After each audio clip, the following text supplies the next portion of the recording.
We got a little Locked On reunion today right here on a Wednesday edition of Locked On Lions. You are Locked On Lions, your daily Detroit Lions podcast. Part of the Locked On Podcast Network, your team every day.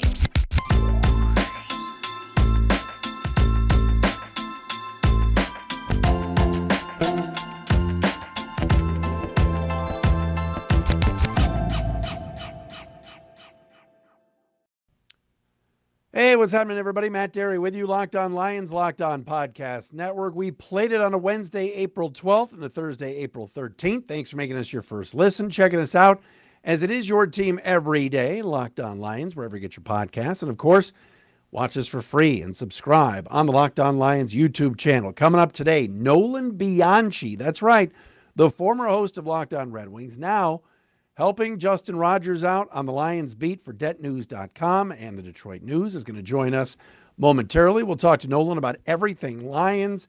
He heard from all of the new assistant coaches that were rolled out today in Allen Park, so we'll get Nolan's thoughts on that, what they had to say, including Dre Bly, coming up on the podcast today. You can follow us on Twitter, at Dery Speaks, at Locked On Lions, Matt Dery Facebook fan page, and, of course, as I said before, the Locked On Lions YouTube channel. Shout out to our everydayers. These are the guys and girls that watch or listen to the podcast each and every day. Travis Long is an everydayer. Max Jacobson, Turner Batdorf, Dr. Mark Siegel, my guy, Josh Lynch. All of you, thanks for hitting me up, whether it's Facebook, Twitter, or wherever. You are everydayers, and we got to give a shout out to those that watch and listen every day right here on Locked On Lions. All right, two quick notes before we get Nolan on the air.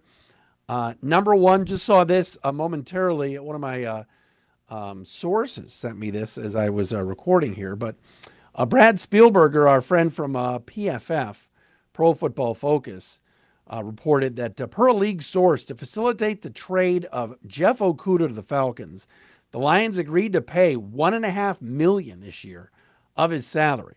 Falcons inherit a one-year, $3.682 million deal for the former third overall pick, and they've got that option, a fifth-year option deadline of May 1st. So the Lions are getting a fifth-round pick, which for some of you isn't enough, and they've got to pay $1.5 million of his salary.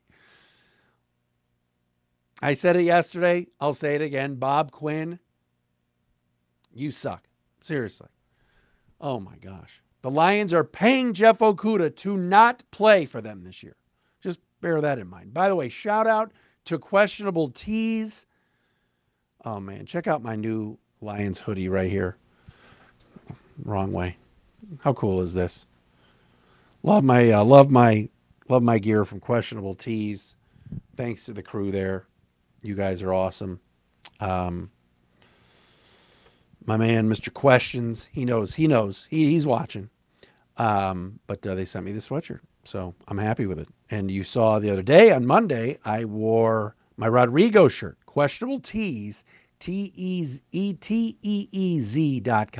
Scotty will take care of you. All right, that's number one. They're paying Okudah to not play for them. That's interesting. Number two, the Lions announced today that they're going to be celebrating their 90th season of football. 90th anniversary of Lions football this year, and they're going to be wearing a 90 patch on their shoulder pads this year.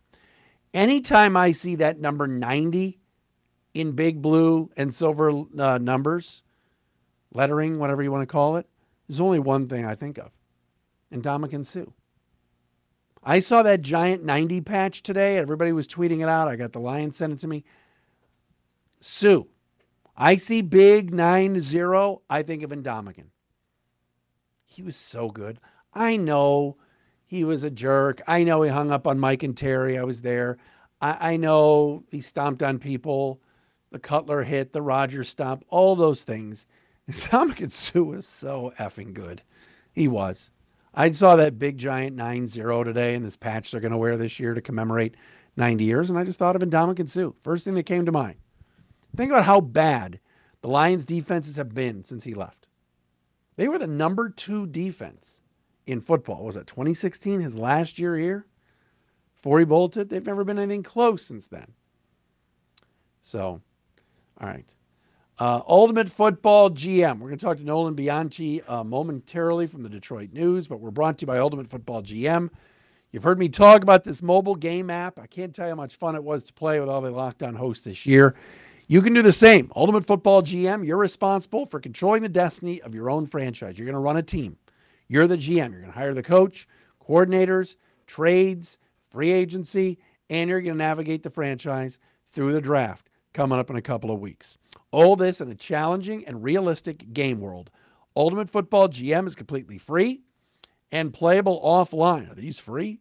Play on the go as you want, when you want to at Ultimate Football GM. Ultimate-GM.com is the website, or you can look it up on any of the app stores. Locked On Lions listeners going to get a 100% free boost to your franchise when you use the promo Locked On in all caps in the game store. That's Locked On in all caps, so make sure you check it out today. To download it, go to ultimate-gm.com or look it up on the app stores. Ultimate Football GM. Start your dynasty today.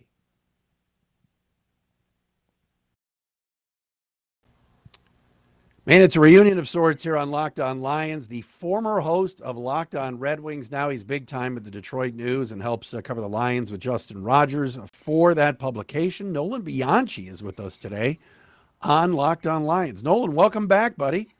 Thanks for having me. It's really throwing me back. You know, as I was after you asked me to come on the show, I was thinking back to some of the episodes that we did together, and that I think it was pre Matt Patricia firing in 2020, and we were talking about who's the team to take the next step. I don't think any of us saw the Lions being that team ultimately who looks like they might be the next team to contend, but here we are in spring of 2023, and they're kind of the city's only hope at this point.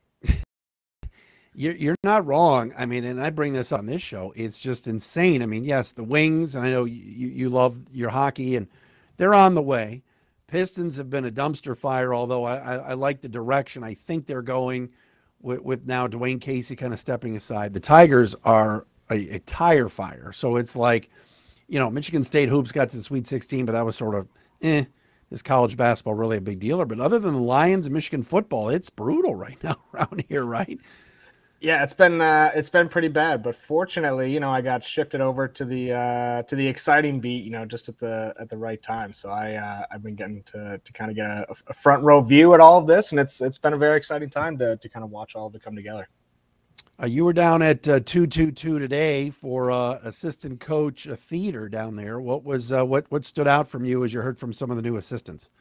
Well, I think Dre Bly is like, the shoe-in for kind of the most notable guy to go up there today. And he was great. And he was talking about his relationship with Aaron Glenn and just kind of how that it was like a chance thing. He was in college and, he got the number 31. He was like, and he saw that Aaron Glenn was like the best NFL player in the number 31. And, he talked about their kind of relationship over the years, and you really kind of are starting to get the sense, even with the departures of a couple coaches last year. I know people might have been worried about how that's going to, impact the coaching staff culture as the whole, guys like Deuce or, Todd Wash or what have you. But, you get guys like Dre Bly who come in right after. And aside from the teaching part, Aaron Glenn talked about it at the Combine last month. He was like, I want Dre Bly to come in and show these guys how to be a corner. And I want him to get in their face and show them how they should have this confidence and this swagger. And there it was on full display at Allen Park today. I mean, it was glaringly apparent kind of how he's going to be teaching guys. And I felt like we honestly got a little bit of a look ourselves at to kind of what that's going to look like in that room this year. That's great. I mean, obviously the secondary, but really the cornerback room just got so much better. What was the chatter about Okudah today? Anything?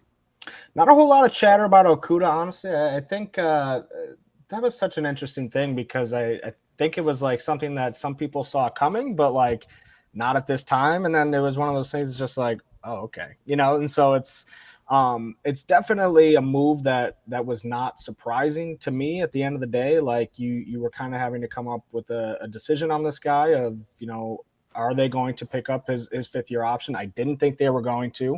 And then you have this proposition of, they're going to go into this fourth year. He could play really well and warrant an extension. He could play really bad, and you could kind of have a super big hole there at the cornerback position, or you can kind of just move on and figure out the contingency plan in the meantime. And it turns out all along that those signings of Emmanuel Moseley and Cam Sutton were part of that plan to, I guess, get Jeff Okudah out of here and kind of reshore things up. It just, an interesting thing. Not too often that a team just move on from a number 3 pick like that. Nolan Bianchi with us, Detroit News, DebtNews.com, covers the Lions alongside Justin Rogers. When you saw yesterday the news of the Okudah signing breaking from Field Yates for a 5th-round pick, did you think that was enough, not enough? What was your reaction to that? I think your first reaction is like, oh, that's not a lot. And then, you kind of related to the Jalen Ramsey thing, and it was like, okay, one of the best corners in the NFL. I think it was a 3rd-round pick ultimately that got that deal to come home. So I don't think that you can really complain a whole lot about the price that they gave him up for. I think if you have a gripe, it's kind of the perspective of, well, why would they just give up on him if they were only going to get a 5th-round pick for him? But on the other side, we've kind of seen Brad Holmes do a lot with those later-round picks too. So who knows where it's going to end up going, but I don't think that you could reasonably say that they should have gotten more for him. Yeah, I mean, obviously, you're right. You just said it. That room is all of a sudden loaded when it wasn't just this time a year ago. Could you see them taking a corner early still, despite the fact that they've got the 3 newcomers, Jacobs and Harris back, and even Chase Lucas, whom Brad drafted last year? I mean, you got 6 guys right now. So when you see these mocks and you see maybe Gonzalez at 6 or a corner like Banks from Maryland at 18, could you see that, or do you think that they're set there? I still think it's definitely in the realm of possibility. I mean, I remember last year in the draft when they go Aiden Hutchinson in the 1st round, and then they go Josh Paschal in the 2nd round, and everybody was like, what the hell is going on? And then, you kind of, the season comes to roost, and they need edge rushers. And so they need guys who can come in on the interior and do those things. And so I really don't think, especially from what we've seen from Brad Holmes, that a cornerback is off the table. It's really funny though, because I've been telling people the closer we get to this, and it does kind of go this way sometimes, but you feel like you have a lesser and lesser idea of which direction they're going to go. But I don't think those signings, I mean, Moseley, I'm sure you've talked about it in your show, he's only guaranteed to be here for the next year. He could be gone the year after. So if you can get a guy in of a premier caliber, and I think it's great if you don't have to immediately be like, you're the number 1 cornerback, which is a situation that they would have been walking into had Moseley and Sutton not signed here. Where are you on the quarterback situation in the draft? CJ Stroud, I know, was in town today, meeting with the team. They've met with Hendon Hooker. I said this yesterday on my show. I saw Hendon Hooker's On the Clock show on ESPN the other night, and I swear to God, it's like Brad Holmes' type, totally. Like maybe they take him in the 2nd round and stash him for a little bit. But do you think they could possibly pull the trigger at 6? I don't see it, but when do you think that quarterback will come, or will it just be Teddy Bridgewater, Sudfeld, and they wait another year? I don't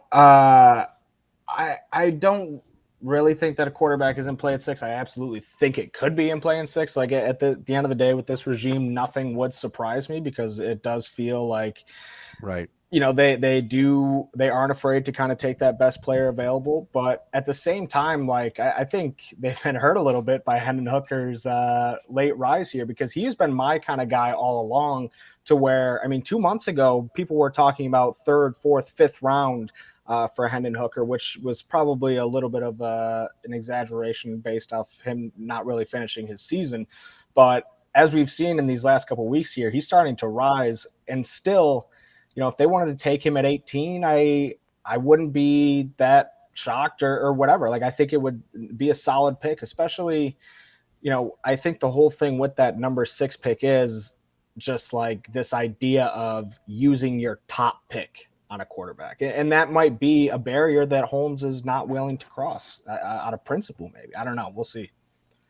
Yeah, we will see. He does love offensive and defensive linemen, that's for sure. Nolan Bianchi is with us from the Detroit News, DebtNews.com. I want to ask him about free agency a little bit and a little bit more on the draft. We'll do that coming up next. Nolan B., former host of Locked On Red Wings. Good to be back on the network, my man, is with us today here on Locked On Lions. Read his stuff at debtnews.com. He was just in Tampa for the Frozen Four. That was exciting. I actually am not into college hockey, all right? College hockey, but that kid, Fantilli, is that his name? The freshman in Michigan? Yep. He's freaking good, man. Oh, my God. I was watching. Brandon Naurato is a buddy of mine. I love Brandon. I'm so happy for him. But, I was watching that Fantilli kid. He's good.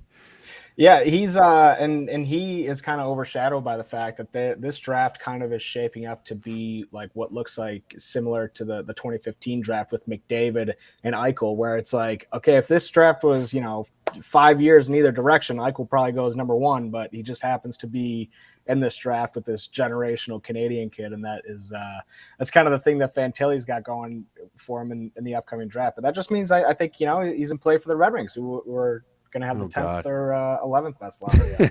Hey, can I just make a prediction here? I want to put it on the record, and I know the Pistons have already won one. I just have a feeling one of those two is going to win the lottery this year. I just feel like I don't know what it is. I just Well, I mean.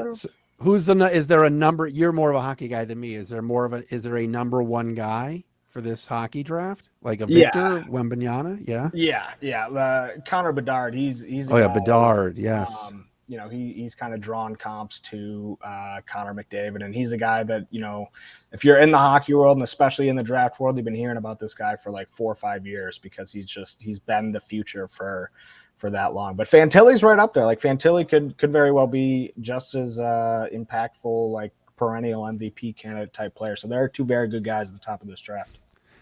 I saw on Twitter, it was probably a couple months ago, I don't know, one of the the Canadians or something where they're tanking in the NHL, and someone put out the hashtag going hard for Bedard, and I'm like, is that appropriate? But hey, it's like the whole Victor Wembanyama thing, but we'll see. Yeah, I mean, one of these teams that do. I mean, the Pistons won it, like you said, a couple of years ago. The Wings have had no luck in the lottery. So yeah, I know that. I mean, you were doing those shows, man. You were trying. You tried everything, and nothing worked.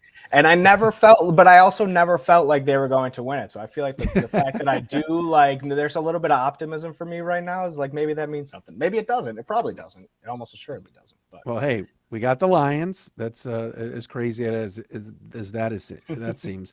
All right, if there was a safe number 6, like if you had to put money down right now, and I'm sure there's places to do it, including FanDuel, but who would you bet on to be the number 6 pick for the Lions right now?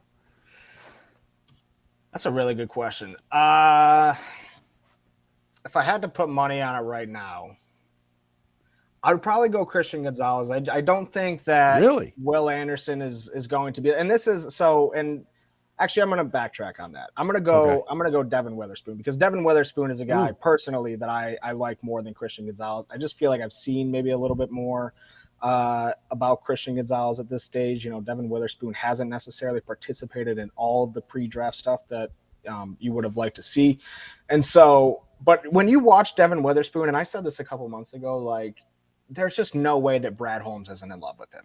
And I get that, hold on, Nolan, he's not going to play this year though. Where's he going to play? We'll see. I don't know. And that's the thing. That's the thing with like this pick is like, I think that, you could make a case for pretty much anywhere on the roster of a guy that you pick at 6. Like you can get a lot of instant impact players. Don't get me wrong. But like, if you don't end up with a Will Anderson, like any edge guy you're going to get, he's going to be, fighting for snaps, or if you try and go out and get somebody from the defensive interior, he's going to be part of a rotation. And so I'm not necessarily worried at the end of the day about finding a place for him to play, especially with the cornerback injury luck that this team has had over these last couple of seasons. Like they would have liked to do literally anything else other than play Amani Oruwariye at times last year, and yet they were forced to week in and week out. So it's a good question, but ultimately, I mean, we cover in the NFL, you see it a lot. Like there will be room for him somewhere at some point. Where are you on the whole Bichon Robinson thing? Maybe at 18.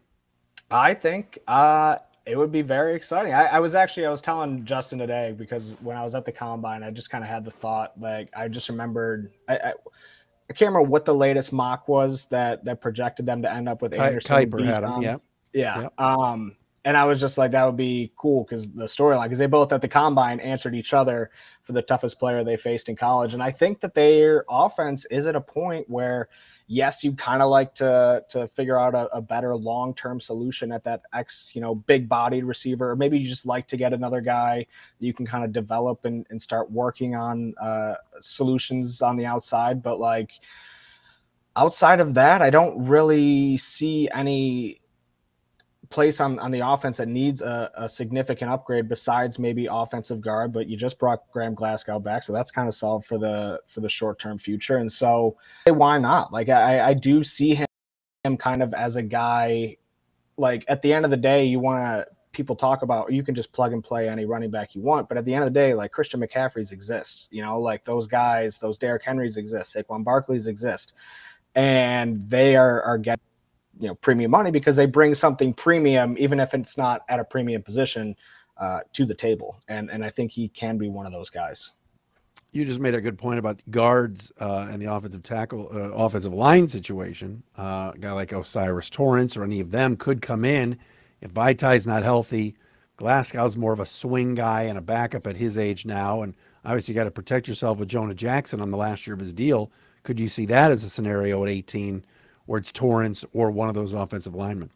Yeah, absolutely. And that was something that I kind of started to come around on probably around the Senior Bowl when I went down there. And, I talked to Osiris Torrance, and he had a pretty solid week there. And, just talking to him, he's just such a serious football guy. And I was just kind of thinking, again, once you start getting into free agency, you're like, okay, they solved a lot of immediate holes. They don't really need anybody to be a starter this year. From what I can really tell, it'd be nice if you could get a defensive interior starter, or it'd be nice if you could get a starter somewhere else. But like when it comes to their strength and the way that they have so clearly projected that they want to be a team that can run, bully you in the playoffs and play that style of football, I don't think anything is off the table, but I don't think anything, especially in the trenches, offensive, defensive line, is off the table. And that might even mean going offensive line at 6. I don't know. I wouldn't rule it out. And I also probably wouldn't really be against it, to be honest with you.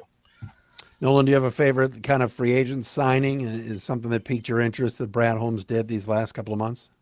Well, I think the CJ Gardner Johnson one is probably the easiest one to go with, but I also think that it's, for a reason.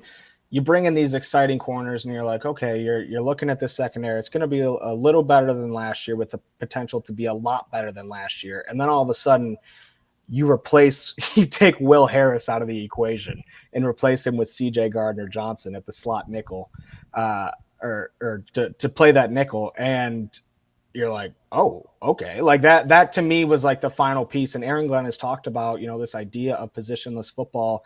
And again, now they have that insurance if Walker isn't ready for week 1, which she insists that he will be, or if one of those guys suffers an injury. Remember the New England game when they lost like 18 safeties in a quarter? That's true. And so like the way that they have kind of added him to kind of not only play a very important role on the field, but also kind of be able to be there to back up Tracy Walker or Kirby Joseph if they can't play, and do it at an elite level, I think is just so massive for this defense.